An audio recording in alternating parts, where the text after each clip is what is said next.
probably, though I have to say I'm a fan of the offlane Storm. I am a fan of it. The problem is that you need to be playing against the against certain heroes. You wouldn't want a heavy magic damage dealing hero, someone who has a lot of spells to be at you, someone that harasses, that constantly right clicks you. You're okay with that because you have a lot of armor.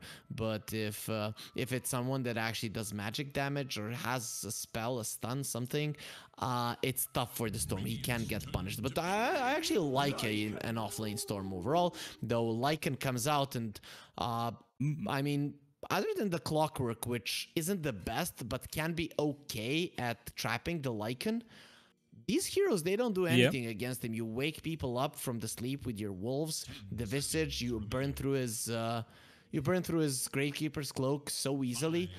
None of these heroes are particularly good at running away from you, and also it is a scouting spell. The only problem with Wayfarers is, of course, they don't have stuns, but they're probably going to address it now. See? Well, there you go. Snapfire. Not definitely good one to have. Not the best one in terms of stuns, though. Well, I mean, once you get your shard, you've got 2 stuns. You've got the cookie and then the scatter blast. Obviously, you know, it takes at least 15 minutes to start working on it in. With the Lycan, when you build Wraith Pact on him, does your Shapeshift ultimate also give the Wraith Pact totem haste as well? No. Because does it not? Because it was all, I'm not sure how it was worded. It was like units underneath Lycan's control, so I wasn't sure if that also applied to that, which would have been pretty cool. It shouldn't, because if it's like that, then if you, let's say, bite the Juggernaut, his ward starts running fast. I don't think that's how it works, and I think that it's that totem is a new thing, so we don't know. It might work that way, but I don't think it's intended to work that way, because that totem is actually really powerful, and the only thing that makes it somewhat okay is that it's very mobile.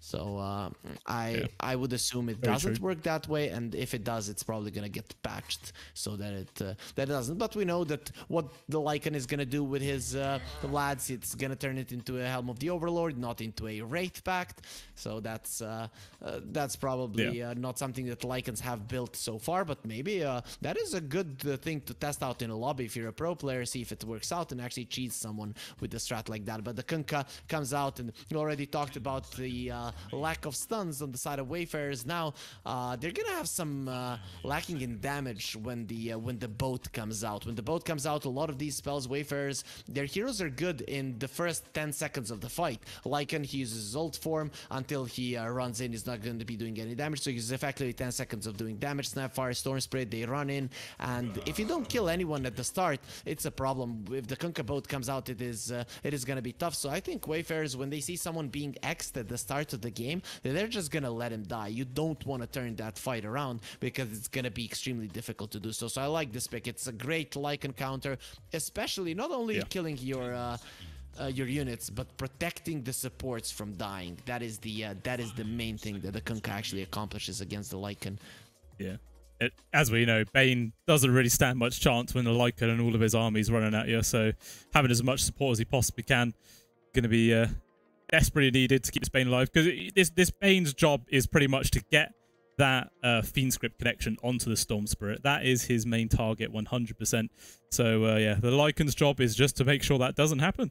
Just depends how these guys are going to be able to execute. It actually does come down to those 5-on-5 engagements. But yeah, still 2 final picks to come out, which is going to be the carries from both squads, unless Wayfarers are somehow going to play this as like a POS 1 Lycan, which obviously is not very likely, but you know, it's possible. But yeah, we'll see what they're going to pick right now. Obviously, we'll give cybercats the opportunity to get a better counter pick, as they do have the overall last. And yeah, only 13 seconds of reserve time. See what they're going to go for. It wouldn't surprise me if they go for something like a Timber and go for the Lycan safe lane. It wouldn't be that. Ooh, okay, that is something that we don't see too often, but very rare. It has been making a comeback. I'm just curious to see which kind of a build he's gonna go for. To be honest, I wouldn't mind a Necro here. Yep, there it is. Okay. Yep, there you go. Read perfectly. That is, in terms of draft, I do favor cybercats quite a lot. They counter the Lycan. They have some catch for the Storm. The Storm is pretty much the only guy they need to catch. Necro is the counter for the Spectre at every point in the game, because Spectre relies on tankiness, relies on dispersion. The Reaper Sight doesn't care about that. Before the damage is reduced, you're gonna die. There's not much of magic damage to deal with the Necro other than Mortimer's Kisses, but you have a Clockwork, you have the Visage Birds to deal with that, you have a boat to protect from the Lycan Wolves. I mean, in terms of draft, Cybercats have outdone themselves. The only thing that the Necro kind of doesn't like is the Pugna, but as I said, you have a Clockwork, you have a Visage. Those are great heroes to deal with them.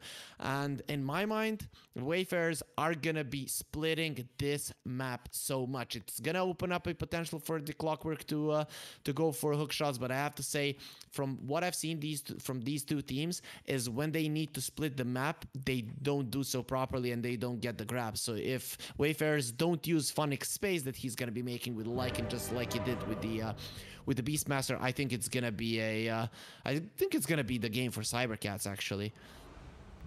There you go. I think it's the first time we favoured Cybercats throughout this series. Always been on the Wayfarers side, but yeah, we will see if that is how this game is going to turn out or not, as we are now underway here. Third and final one. Best of one here to complete the series, which is always a very exciting way to end it.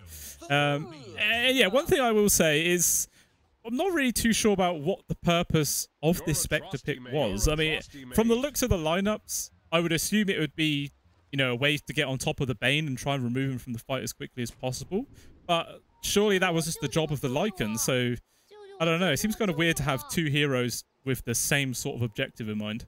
Here's the deal, how I'm looking at Wayfarers' lineup. Wayfarers' lineup is really powerful. The thing is that it needs a lot of coordination to be executed properly. So how does this happen? Well, the Lycan split pushes.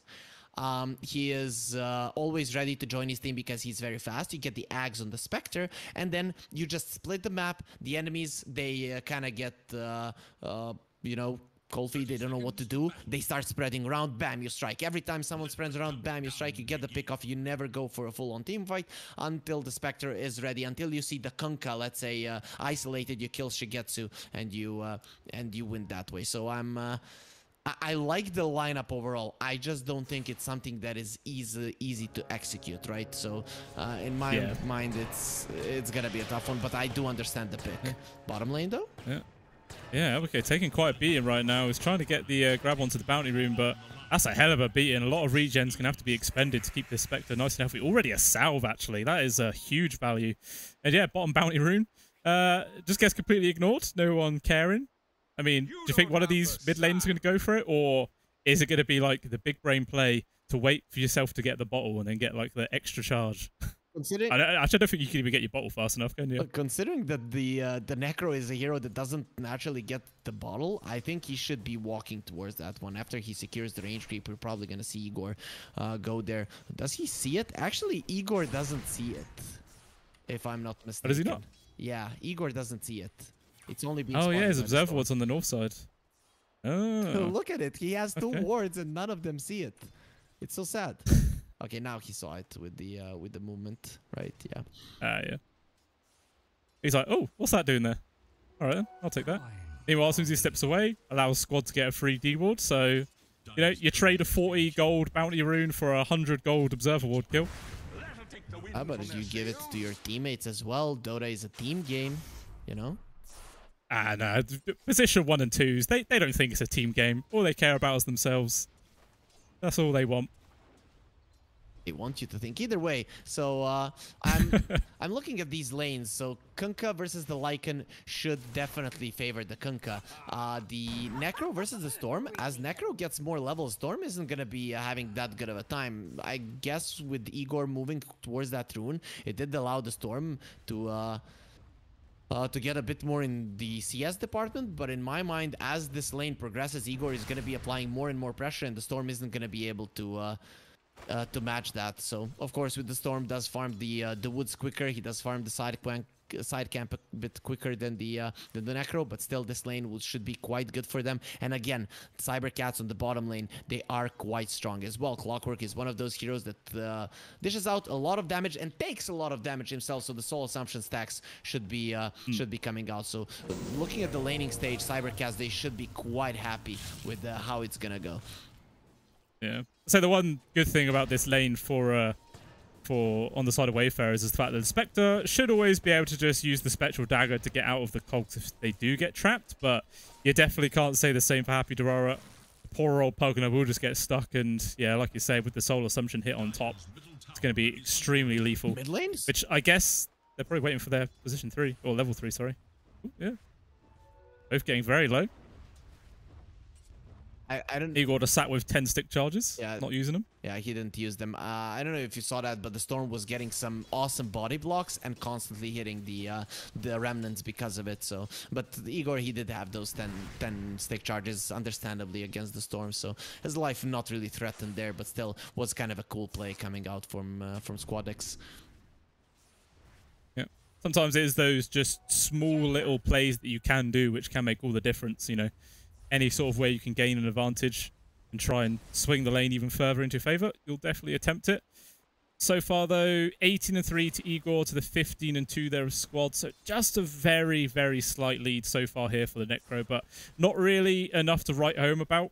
It's not like the Storm's having a bad game whatsoever. And this is the thing. I wonder how many Null Talismans squad is going to buy, because there's a lot of variation between Storm Spirits. Some go for like 2, some do 3, some even do 4. I'm not quite sure where the line gets drawn, but you know, we'll see how squad's going to favor the build for this. Igor even just steals the camp stack that squad made for himself. That's going to feel rough. I mean, considering the way that I would like Wayfarers to play, I would like Squadex to go for 2 or 3 into an Orchid. I think an Orchid here would be great because the Necro isn't going to be... Oh, Squadex is dead. Look at this. He's diving him. He has infused There's the TP coming from... Ooh, survives 18 HP. I mean, the TP did come with Happy Durara, but wasn't actually really needed at the end of the day. But hey, you know, means this Pugna's going to be able to get pretty much an entire lane for free. He's happy about that. That was so fortunate for Squadex. He just got the infused raindrops delivered to him. If he didn't have them, that was a 100% to kill. But still, Igor, he kills the full wave. He even kills the enemy small camp. So he's going to be approaching level 6. Once he gets there, there's not going to be a force in the world that can actually save the Storm. Yeah. Definitely have to be careful of those rotations when it comes to that point as well. I mean, just like you were saying earlier, not really many kills or action happening at the start. Obviously, there was just that close one there in the mid, but still perfectly even at 5 minutes in.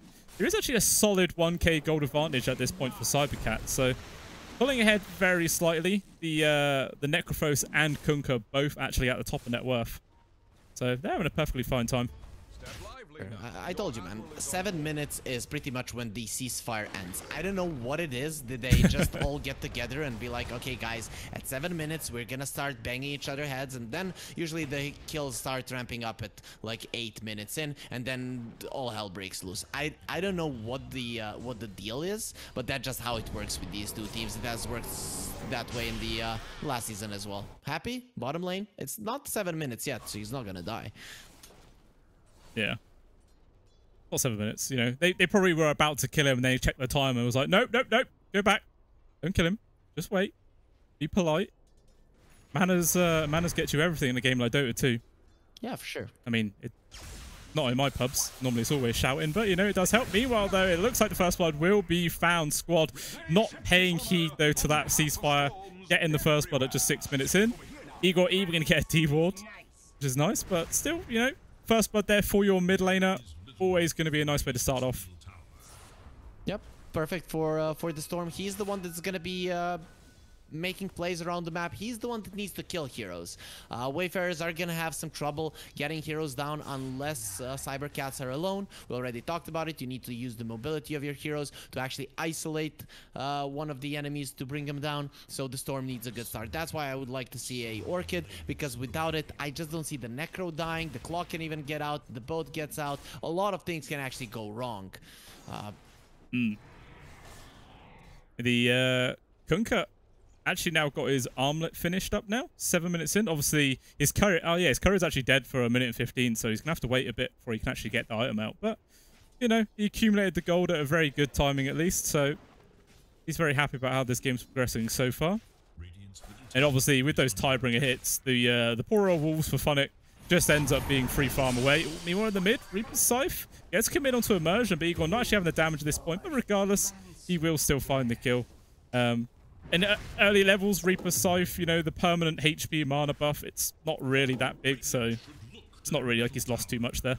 But it always feels nice to get that one, you know. It's still Igor. I guess he didn't care. At this point in the game, as the Necro, you just want to get as much farm as possible to get yourself fast to the hood, to get yourself fast to the defensive items. If you can't die on the Necro, that is pretty much the path to success. If you're not dying early on with this hero, at some point you're gonna become unkillable and the enemies are gonna have a big problem getting you down. And he doesn't even have the Ghost Shroud, so ideally they could go on him right now, but without the Mortimer's Kisses, I just don't see it working out. Yeah, still got quite a lot of AoE magic damage. We're talking about the control. Here they come. Even going to use the Spectral Haunt here from Albuquerque to get involved. They do actually take him down. Takes 4 heroes to do so, but hey, at least there with the Spectre, he's able to pop his ult and then immediately return to the bot lane afterwards. This ends up being a little bit of free gold for him and such. But DK Fogus, now he's actually got his 6. Those familiars going to make this lane a bit more awkward for the Spectre. So might just see Albuquerque just to move himself into the jungle momentarily, maybe. Try and find space where he can. That is a big kill. Usually kills in Dota, isolated like that, they're not gonna mean much, but the highest net worth hero that is pretty much unkillable just dies in a second. First off, because he doesn't get the Ghost Shroud, his Hood of Defiance was being delivered, and if there was a time when you're gonna kill him, it was right there and then. He's still not getting the Ghost Shroud, so Igor really playing with fire. Though I have to say, a lot of this damage on the side of Wayfarers is actually magical. So it's not gonna help you that much in that regard, but they still don't have the levels, at least not on the Snapfire, to do the heavy magical damage. Yeah, it's very true. It'll take some time to ramp up, but eventually they'll get there. Meanwhile, Funnick, okay, a little bit of a misplay there from Shingetsu. Drops the turret on the boat, but doesn't land on anything. And now Squad getting involved, realizing that those big skills are now on cooldown, but can he actually get the full-on engagement? There's going to be the Vortex. Funnick running in here with the Shapeshift and the Kunkka. He's got the armlet, but it's just not enough to keep him alive. That's a very nice first rotation coming out there from the Storm Spirit, picking up probably the most farmed hero for cybercats. Actually, no, Necro is still on top, but, you know, it's good. And even the stacks are being taken, so Clockwork coming in, the Necro is running in as well, but they're not going to be there in time, especially with the Clockwork not having his ult yet. Wayfarers, they do take a good chunk of that stack made by the Bane, so H2O, he created a lot of stacks for his Kunkka, but the Kunkka dies and they don't get the stacks. Oh, fight. Yeah. Arcane Rune just about gets grabbed from Igor. Squad attempted to go for the little steal. It was a valiant attempt, but just didn't quite win the click in war there. You know, Arcane Rune, in either the hands of the Necro or the Storm Spirit, is actually very devastating, so could have been quite impactful. But where Igor obviously doesn't have the bottle, he doesn't, you know, he can't save it for an opportune time, just has to see what he can do with it, shoving creep waves and such. Obviously, this is a catapult wave, but no one's actually coming on in here to try and make any sort of plays happen. I mean, both supports actually on the side of Wayfarers are nearby, so it would have been a very difficult one to go for. There are a few things to look at this game. So when we look at the side of cybercats, in terms of catching heroes and killing them, until the Visage is somewhat online with that, you're not gonna be able to do it. Sure, you have the hook shot, but I don't see them like jumping on the Storm and killing him. It's very unlikely to happen unless the Necro is very close. So taking down the mid lane tower isn't that important, but the bottom lane and just controlling an area is gonna be very important as well. This time around, though, Wayfarers, they're not gonna allow DK Fogus to stay on the bottom lane as much as he wants, so this Visage is looking very much dead. Yeah, Squad and Immersion, even with commit kisses, just for good measure. Kills one of the familiars as well. Do they have the... Oh, they got a cookie. Well, they don't actually decide to use it to kill the familiar. I'm not quite sure why. That could have been a big chunk of gold. Instead, you know, TP back to the mid. Maybe they were feeling under pressure to maybe stop some sort of aggression there from Fezor and Igor, but doesn't end up doing anything. So we can see the Storm is going for an Orchid. He has those 3 nulls, he has the power treads. He's probably gonna decide in the next few minutes if he does want to go for it, but in the river, H2O, he catches a Pugna with the Necro coming over. This could be a kill. Yeah. Oh, actually commit Fiend's Grip and Scythe. They still don't even get the Scythe kill there for Igor. So that's 2 pretty big ultimates get expended there just for a support. So, you know, it's not too bad of a trade there for Wayfarers. Depends what cybercats going to do with this space. DK focuses here. 4 people from cybercats actually, so they want to try and pressure this tier 1 tower. And Wayfarers, they're all actually splitting right now. Squad as well as Immersion heading up towards the top to maybe try and find a kill here on towards Shingetsu, but his spidey senses, are they tingling? I don't think so. He's actually staying around to kill this small camp. This might end up costing him his life. Ooh, he just about manages to back one out before they see him. So he might actually evade death. Alberca? He won't. Yeah, he's going to get caught right now. Too many people on him. He does use his ultimate to try and juke out towards the top side. One more right click. They actually bring him down. Happy Dorara wasn't actually quite quick enough there with the life drain. That's a very big pick to get. Yeah, for sure.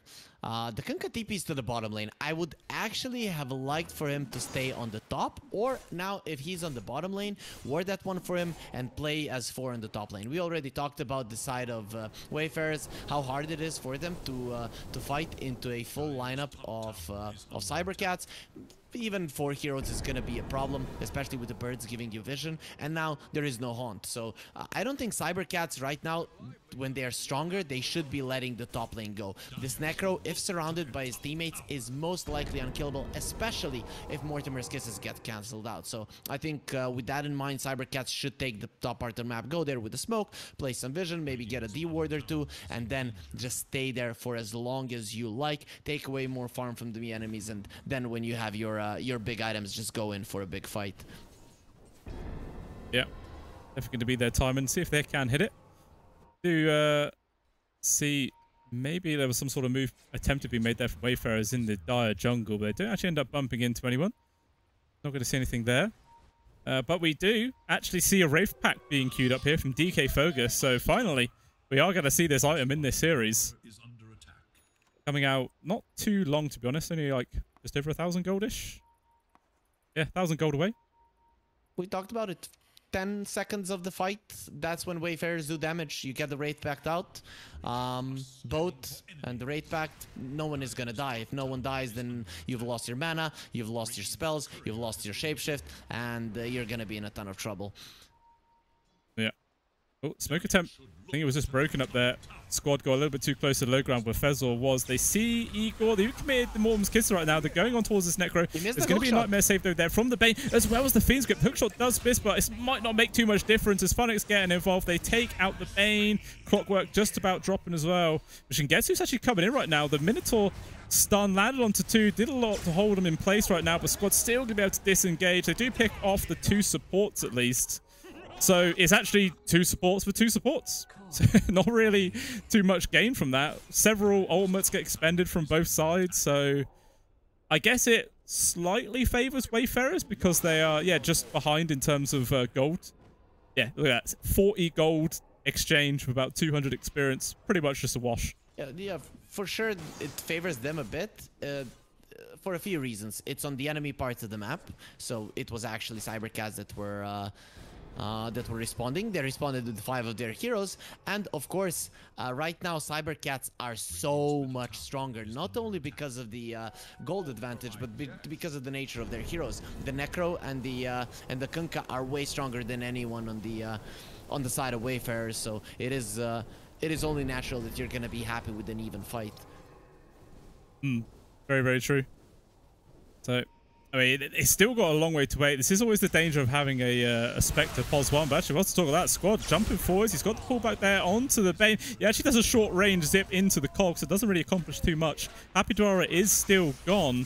But the Squad is still hanging around. He gets hit by the X. Maybe he overstayed his welcome. There's going to be the Torrent, the Scythe as well. Not quite sure what Squad was waiting for. But yeah, that's very punishing. You know, and now...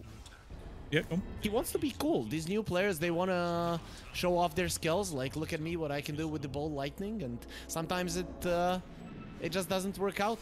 That is the deal. But this is how you get better, guys. By making mistakes, though. Putting yourself in a situation when you're very likely to make a mistake is not a good move ever. But still, it is probably that attempt from him. Still, cybercats, they have such a huge lead right now, and they're gonna keep pressing forward. They cannot lose a fight. There's just no way. Yeah, like 7k goal behind at 17 minutes is absolutely colossal. I'm sure they do manage to take the tier 2 to the top, which will help a small bit, but it looks like cybercats, they're not going to allow them to gain any space whatsoever. Fezzel's coming in. He gets the sight. The hook shot, it does actually land there on towards the Spectre, getting the cogs, but the rest of his team is still really far away. They've got the Fiend Script connection there onto Funnick. Out comes Mortimer's Kisses, trying to do damage to the Bane, but the boat drop, it doesn't actually end up hitting onto anybody. Funnick's able to disengage in time, so both supports here from cybercats are dead. Even Shingetsu going to get punished right now. I mean, he at least managed to kill Happy Durara before he dropped. But regardless, what a fantastic fight there coming out from Wayfarers. Okay, so, you know, you cannot lose a fight. Doesn't literally mean let's do everything wrong. Not in terms of spell usage, but in terms of, first they TP Igor on top. Suddenly, he's TPing into enemy heroes to a dying tower. What does that indicate? Okay, he is getting, someone is coming to save him. There is no way that they're leaving him there alone. Then he starts moving back to be like, okay, I'm not doing anything here. I'm running away so that his team can actually find someone. And then his team goes super deep because they break the smoke on the Spectre, and they just keep going in like madman. Use all of their spells, all of their the run buff actually runs out, and suddenly the Necro is just too far away. He cannot assist you, or you're in so much trouble. One mistake here from the Necro though is of course that you don't have, or is it a mistake? You can't really say. You don't have boots of travel. At some point, you're gonna be needing those. We talked about the mobility of the enemy heroes, so you have to have at least one boots of travel. Neither the Kunkka nor the Necro went for that one, and that is why the game is gonna be significantly harder for them, especially dealing with the mobility of the enemies. Yeah. Looks like they all decided to opt to go for just like more tank and DPS build rather than getting that bit of extra movement. They do scout out the Roche that was getting taken there from Wayfarers. Puts down half HP, but just not feeling comfortable enough to try and finish it underneath the Rocket Flare vision. In cybercats, they did all come in to maybe mount some sort of defense if a fight did take place, but nothing actually does. The Wraith Pack, though, has actually now been finished here for DK Fogus. So the damage reduction with the boat, like you were saying earlier, is going to be really significant here. And it's just going to be whether or not Wayfarers can actually out DPS that sort of mitigation. It's going to be hard for sure. Especially seems how the Spectre still actually only has a Manta to their name. Still needs a fair bit of space before they can actually start getting some more severe items online. If cybercats do everything properly in a fight, they're still gonna win. The thing, what they need to do is Necro and Kunkka in front. Your Clockwork is needed only and only to cancel the Mortimer's Kisses, not to initiate, not to go in. If your supports die on the side of cybercats, your cores aren't gonna be able to dish out the damage, and eventually they will die. But if their supports are alive and you're like thinking, am I gonna go on the Necro? No, you should never do it, because you're probably gonna get turned around on and you will die. So cybercats going for a smoke, understandably so. They should still feel stronger. Okay, this is a hookshot start. Yeah, perfect grab there onto Scott. Ooh, we nearly got that zip off, but there was the Fiend's Grip just in time to stop it. And yeah, that's Storm dead for 40 seconds. I mean, Roche is here on about 2/3 HP, and it looks like cybercats are actually going to attempt to do this right now. Everyone from Wayfarers, though, or the 4 that are still alive, are nearby. I just don't know if they can actually try and take this fight without their Storm Spirit. He's their main source of initiation right now. I mean, they do have all their ultimates back online. If they're going to make a move, they've got to hurry up. Roshan, he's only got 500 HP left. But now they're already gone. They're miles away. So that is the Aegis. Actually gets put into the hands of Igor. So very tanky frontline Necrophos has now become even more awkward to deal with.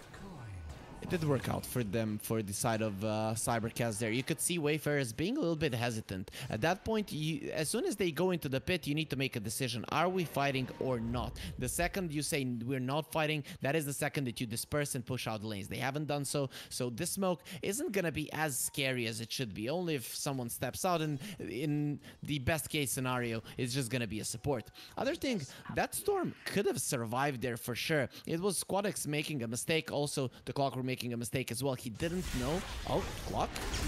Okay. Yeah, Clock. Yeah, that's another mistake. Might not been able to avoid that one, but That's okay. I think him dying is actually quite fine. The thing about the Storm is when he got hit by the hookshot, you saw that he almost zipped out. In that scenario, you zip in front just a little bit to dodge the Bane Fiend's Grip that is coming for you, but because of the turn rate, as he turned, the Bane got close. So what the Clockwork needed to do there is push him with the cogs at the tail end of that one, and the Bane, I think, would have gotten there. Even if he would go towards the low ground, I think he would have gotten him. So with Clockwork being a bit indecisive, I still think the Storm could have done it there. The turn rate is a big part of Dota, though. Of course, when you're in that kind of a scenario, you're probably just clicking to your base with the R button pressed. Still, in that scenario, it didn't work out. Yeah, I mean, it's probably like a bit of panic reactions, you know, like you get hookshot onto, you see the entire team coming in, you're like, oh, you just want to try and press that R button as fast as you possibly can. So maybe you just got caught out from his own thinking there, perhaps. I mean, they're actually pinging him out right now. I think they see squad. The Familiar's going to be there to get the site, but he just immediately steps on out. Oh, he does a short range one. And then Fezor gets the initiation. Squad dead again. That is big. I mean, he's dead for 40 seconds. Does have buyback. And should get to even coming back in with the X mark. Like, they might try and pressure high ground here. At least force out the buyback from the Storm Spirit, which would be pretty damn big.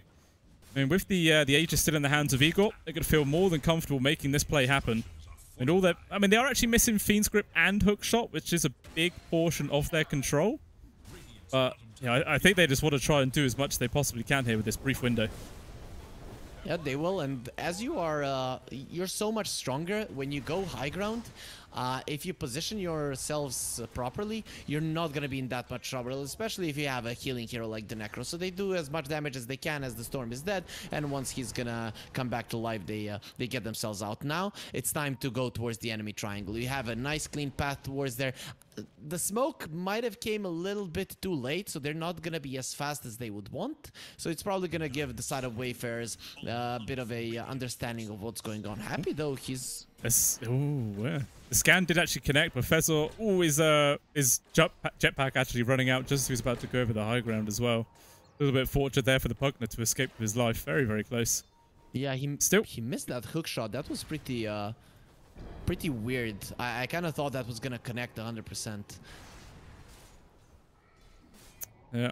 Well, it does happen, you know. Maybe he was just caught out for, like, tried to do like a flick skill shot instead. Maybe thinking he didn't have much time to actually take the aim properly. Regardless, tier 1 tower up the top lane will get taken down. Obviously, no backdoor protection there to keep it alive. Okay. And then, look at what else are they going to do with this time? Look at what the Spectre is doing. So, Wayfarers, their approach to this game is let's kill the Necrophos. So that's why the Spectre is going for a Skadi into a Nullifier.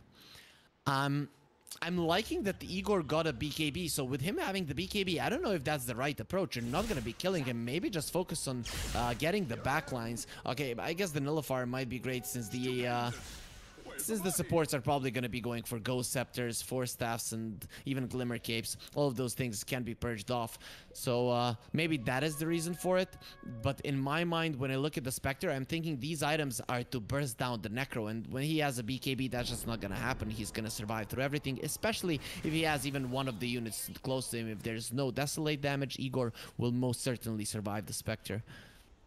Yeah, he's always going to be hard kill to get.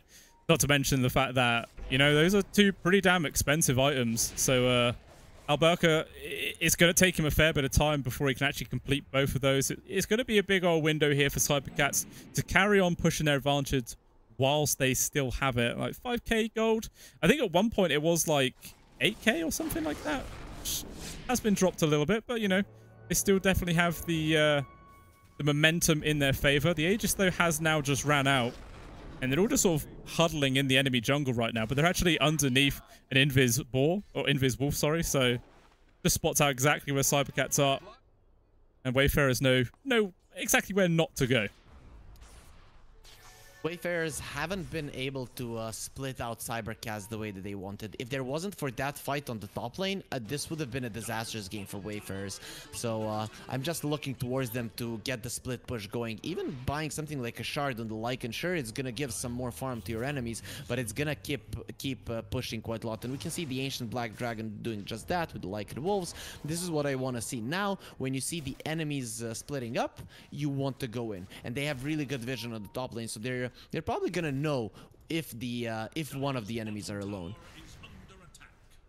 Yeah, and that is always the annoying thing about Lycan with the Helm of the Overlord, just that constant split push, which is just really annoying. I mean, Shingetsu can sort of answer it by doing like an X mark TP back to the tower, but obviously you can't just do that indefinitely to stop these pushes constantly coming out.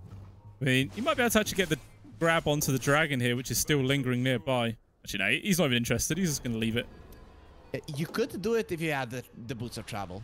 You know, if it's a 40-second cooldown on your TP, you can do it. That is why I'm looking towards Igor and Shigetsu, and I'm looking at their choices for boots as something that's making their game harder.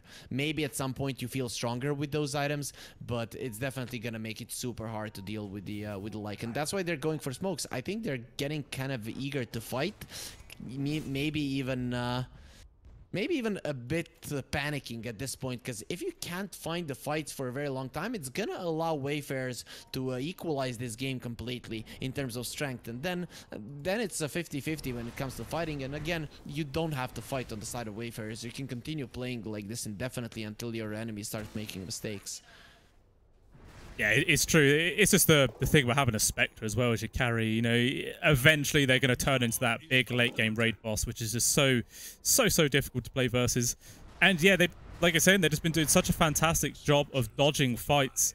Like for the last few minutes, every single time that cybercats are trying to hunt for somebody, they just go into the trees and TP out. So they haven't been able to find a single grab.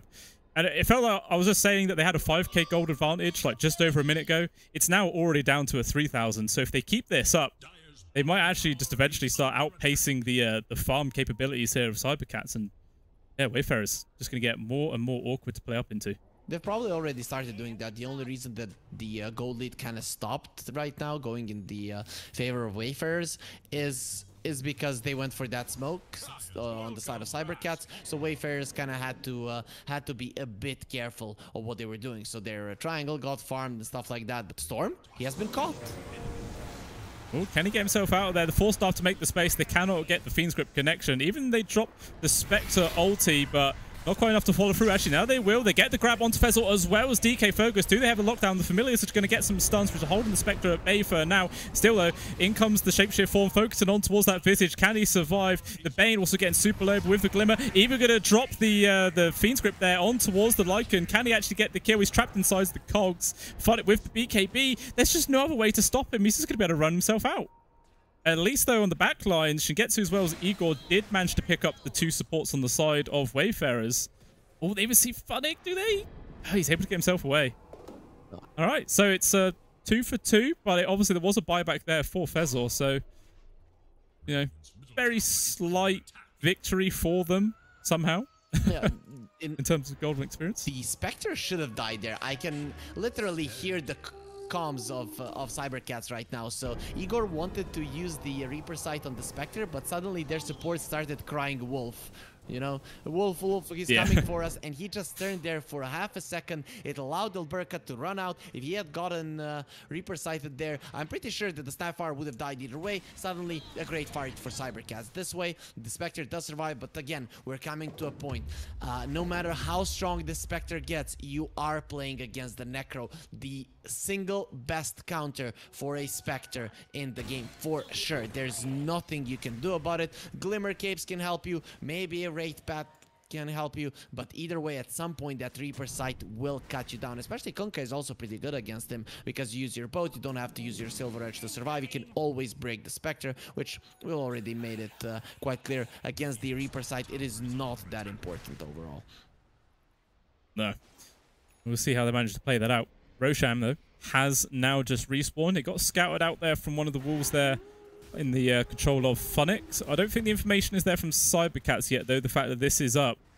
But definitely going to be the next sort of big battlefield, I feel like. Now Fezor is actually scouted out, so both teams have this information. And they're looking for some sort of opening to try and go for it. I mean, actually, Shigetsu's like, nah, I ain't waiting. I just want to go fight it right now. There is obviously a high ground ward here for Wayfarers nearby, but they don't actually see the fact they've just run straight in. The Wolf will now get that information, but Roche is already down to half HP. They've got to move themselves in quickly right now. They're smoked off to the side squad. He's waiting for the opportunity to jump on in. In he goes. He gets a nice Vortex onto 2 with the Mormons Kisses rain on in. It's a lot of damage. Fezor might be able to get himself out of there, but still squad is keeping him chase. In goes the Lycan as well. They finish off the Clockwork. Die back from him. The Bane is also gone. Cybercats are in complete disarray right now. The Reaper Scythe can't even kill the position 5. And that is a disastrous engagement there for Cybercats. They lose 3 with a buyback, and Aegis goes into the hands of the Storm Spirit. Just fantastic engagement coming up there from Wayfarers. Okay, you go for a cocky play. I understand that one. That is completely fine from the side of Cybercats. I have nothing to say against that. The thing I have to say is you are playing against the Lycan and you don't have a sentry that is actually giving you vision of inside the pit. The Wolf walks in undetected. You go in with your heroes. I guess you remember when we talked about it. Clock, he has one job in this game, and that is to cancel out the Mortimer's Kisses. He doesn't do it. Yeah. Their cores take a lot of damage. They have to run out. Suddenly, it gives space to the Storm and the Spectre to clean out the backline. And we're going to be seeing this more and more. Jump onto the cores. See the supports make their presence known. Bam, the Spectre goes in. You kill them. That is what and how Wayfarers want to play.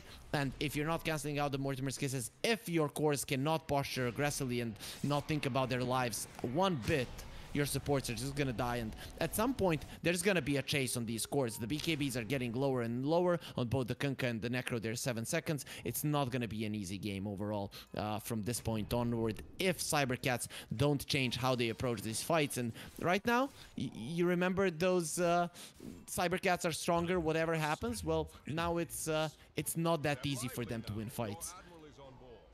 Nah, not at all, especially with Aegis in the hands of the Storm. Double life him is going to be very nice, seeing as how he is probably the most susceptible person on the side of Wayfarers to actually die. And yeah, like I say, maybe it's just a bit of tunnel vision from Fezor, because he's got such fantastic hook shots onto the Storm Spirit before to like kill him 3 times in a row in previous engagements. So maybe now he just thinks that's his target every single time, which obviously has been working in the past. But yeah, definitely needs to start paying a bit more of attention over to that Snapfire. Mortimer's Kiss is just so deadly, especially with the lockdown where people can't even get their BKBs off on the side of Cybercats to mitigate that damage. It just shreds them to pieces. It looks like we might get a little engagement here. Both teams sat on opposite sides of this mid lane right now.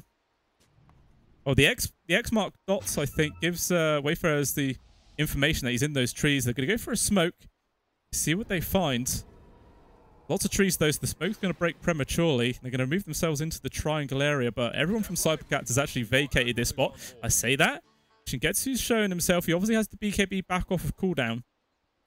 It depends if Wayfarer is going to initiate before he can actually press that button. And no one's moving in just yet. They're pinging out. Now they're going to go. They found the grab on towards the Clockwork.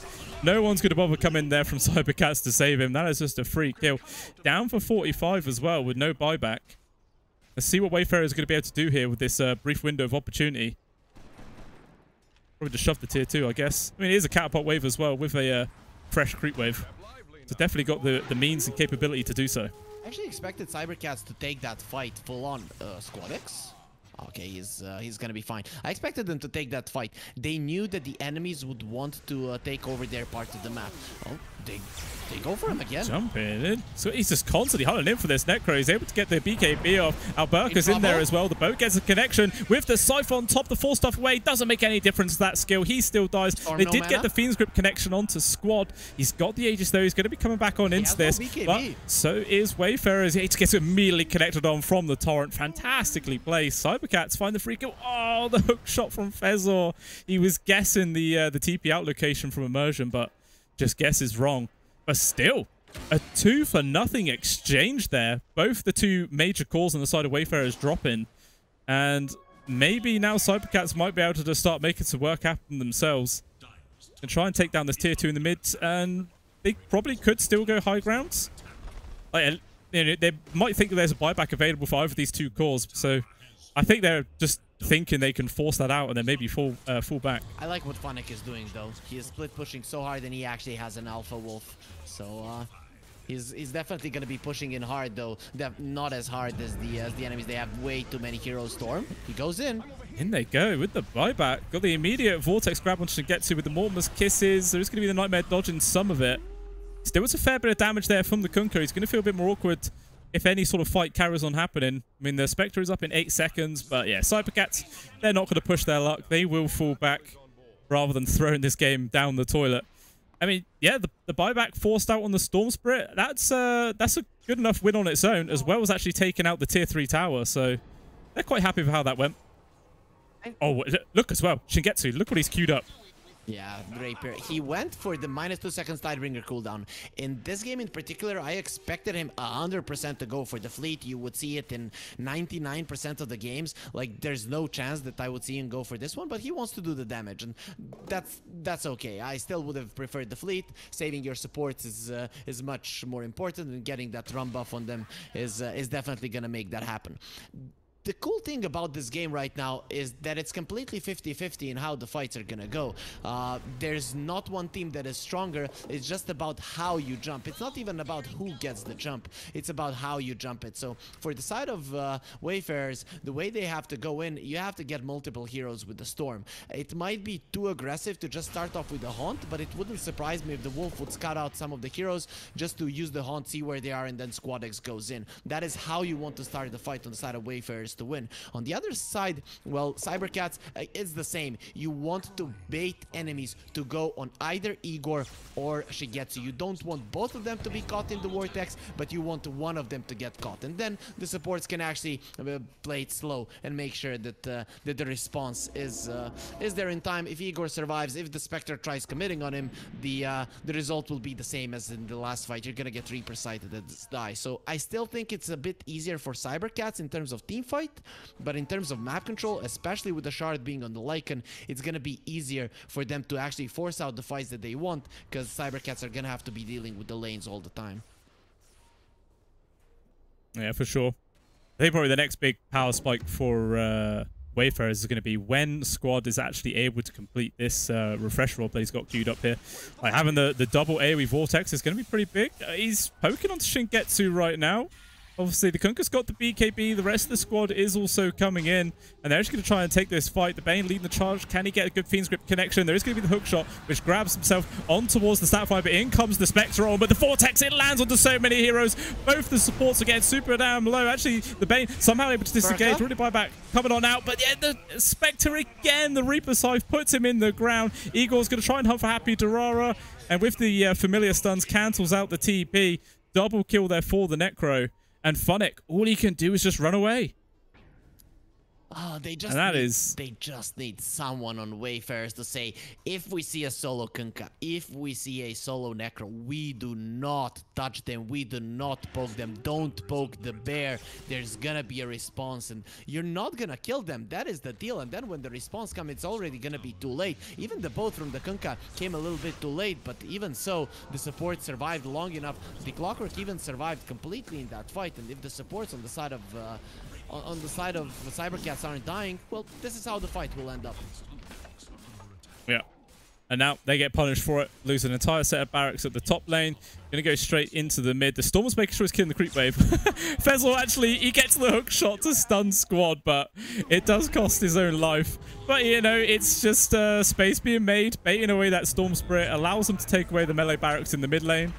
Buyback's getting forced out, so both the supports are going to be here from Wayfarers. And cybercats, they will back on out as the backdoor protection also kicks in. But again, just a massive turn of events into their favor. 9k gold advantage here. I mean, 9k at 41 minutes in, it's still not really that big. So it's not like there's a humongous advantage here for cybercats. But actually, when you compare net worth between Shingetsu and Alberca, there is 13,000 gold separating these two position ones, which is absolutely massive. One weird thing for me is that Alberca didn't go for an axe. Sure, it got nerfed some time ago. It's 40 seconds now instead of 30. But as you say, the lead isn't that big. What is big, though, is that Wayfarers, they rely on splitting the map and having a positioning advantage with 2 lanes of racks being taken away. That is gone. So cybercats, they can play the bottom lane and they are stronger. Again, there is a chance for the side of Wayfarers to win a fight, but there needs to be so many things that go right for them. The only good thing is the only lane that hasn't been pushed in is the bottom one. So at least by protecting the mid and the top lane, you're closer to the Roche pit, because that's where the fight is gonna happen. But with how things have been going, if cybercats play it properly, if they position themselves nicely around the pit, it's gonna be an easy grab for them. Yeah, Roshan, it is up in just 18 seconds right now. They are all ready and waiting for it to spawn and immediately go for it. I say that and they're like, okay, I'm bored of waiting. They go for a smoke move, gonna start running into the Radiant Triangle right now. And at the same time, Wayfarers, they've done a smoke of their own, but they're actually heading in a different direction. So maybe if they like go for some sort of big wraparound, they might actually get a good backstab here on towards cybercats, like coming from an unpredictable direction. They're looking towards Alberca. Actually gets you though, just killing the creep wave. And this might be information the rest of the team isn't there, seeing as how there's creep waves pushing in the top and mid, and no one from Wayfarers has actually shown themselves right now. Actually, Immersion just kills the Observer Ward, so now they do have the spot. They see exactly where Wayfarers are. And now these two teams have just swapped sides. cybercats is now Radiant by the looks. Outpost taken away. Actually, that is a big deal for buybacks and TPs. Buybacks are looking better for the side of cybercats as well. Ooh, jump forward, zip. He's trying to get the grab. Actually, the Fiend's Grip immediately there gets the connection on towards Squad. Is there going to be any save for him? No, there is not. The Scythe gets committed. Down he goes. Doesn't have a buyback, but Bane will use his own. Happy Terrara get controlled up. Immersion in some real danger as Fezor should get who's on his case. Meanwhile, DK Focus, he's got Alberca as well as Funnick on him. The nice familiar stuns holding back the Lycan, but it doesn't look like there's going to be enough follow-up to actually net the kill. Instead, Fezor, maybe he's overextended. The Wolf's going to do a lot of damage. There is going to be a nightmare save. But Funnick, his transforms actually ran out. Can they actually get close enough to get the grab? Familiar stun again. But the Black Dragon that was actually captured there from Funnick holds the Necro at bay. But again, it's a fantastic fight coming out from cybercats. They take out 3. Another buyback forced out there for the Pugner. And Roshan number 3 is theirs with a free axe.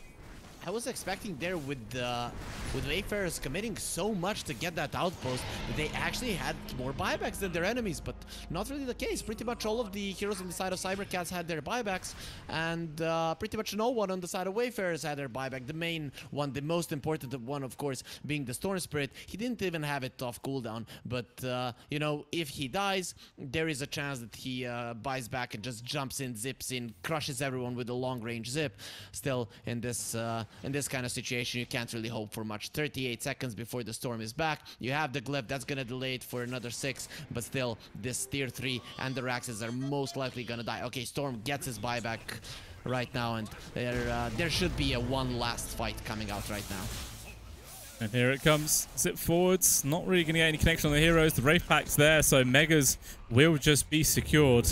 Now, how committed are cybercats to try and end this game here and now, or do you think they might just wait a little bit? Maybe you just wait until one wave of the Mega Creeps arrive, and then they can maybe try and push forward. Try and take out some of those tier 4s right now. Eastern Europeans are courageous. They're courageous. They're not going to back out. They're going to give us a show. Always, which is what we want. A couple of stuns thrown out there onto Funnick, but still, Igor just slowly sieging away here on these random buildings. So, you know, if this is how they're going to do it, it might take a while. Igor, look, he's just sitting inside the pool like, look, I don't care about this. What's this doing to me? Absolutely nothing. Usually, if trying to kill onto the Neverwood. Yeah, if there's a disease, you know, you're like, burn the bodies, but Necro, he's just not burning. I don't know how you deal with him.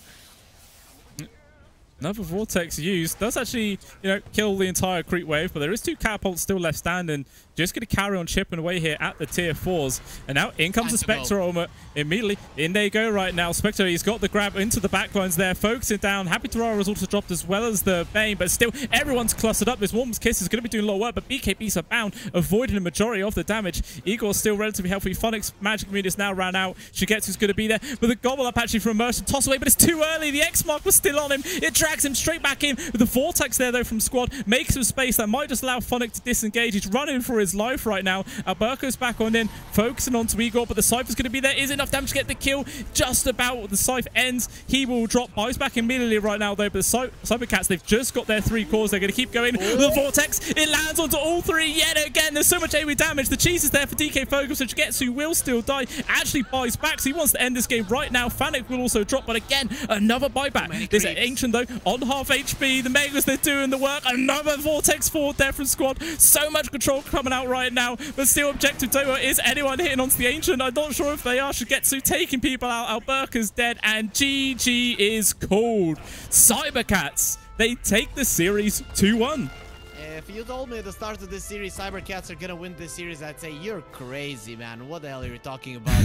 And I have to say, the first 2 games, Wayfarers, they did play better, but the first game they kind of made some unnecessary mistakes in the later portions of the mid game, which caused them. Cybercats, though, this time around, their draft was just so much easier to play, and Wayfarers, as I said in the previous 2 games, I don't think they're gonna be able to pull off this kind of a draft, and in the end it did come out as a problem. I have to say, Phonic though, he is performing so well. Like, he is performing so well on his Beastmaster, on his Lycan. Yeah, he's the same type of hero. You pretty much do the same thing, but he knows how to do it properly. The problem is his team isn't actually capitalizing on it properly. On the other hand, Cybercats, not to take it away from them, there were a few whips there, maybe on the hook shot, that fight around the Roche, but other than that, it was a relatively clean game. Them understanding that they're stronger than their enemies, and just using it from start to finish. I don't think there was a point in this game where you could say Wayfarers, if they just run in, they're gonna win a fight. No, there wasn't such a point in this game. So for 47 minutes, Cybercats were stronger, and in the end, they do get the win. Yep. I mean, even if, like, we saw those last few fights, Squad, he was getting, like, multiple 3-man vortexes off. He was getting so much control, trying to do the best he can, but the Spectre wasn't really bringing too much to the table, in all honesty. Like, the Necro pick, as you were saying, was just a fantastic pickup counter to it. And Igor, yeah, just becoming that sort of sentry gun, sat there, unkillable, doing all the work in the world, keeping his team nice and sustained. And, yeah, it was a fantastic game. Really good one to end it on, but that is obviously the first win on the board here for Cybercats 2-1. And yeah, that is it of the series. All done now. There is obviously another game coming up, which is between Hydra and Namiga Gaming. Obviously, that's scheduled to start 20 minutes ago. How long do they normally do the wait between games when they overrun? It's usually gonna be around 10 minutes. I don't think it's they're definitely gonna give us that much for us to kind of refresh our voices and then bring the show again to our amazing viewers. Good, good. You know, time to get a nice, like, glass of honey or something, soothe the throat. That's what we want. But yeah, we will be back, guys, in about 10 minutes time. Like I said, Namiga versus Hydra will be coming up momentarily. So if you want to watch more Dotes, if you want to watch more DPC East EU, do stick around. We are just around the corner. So I'll see you guys soon.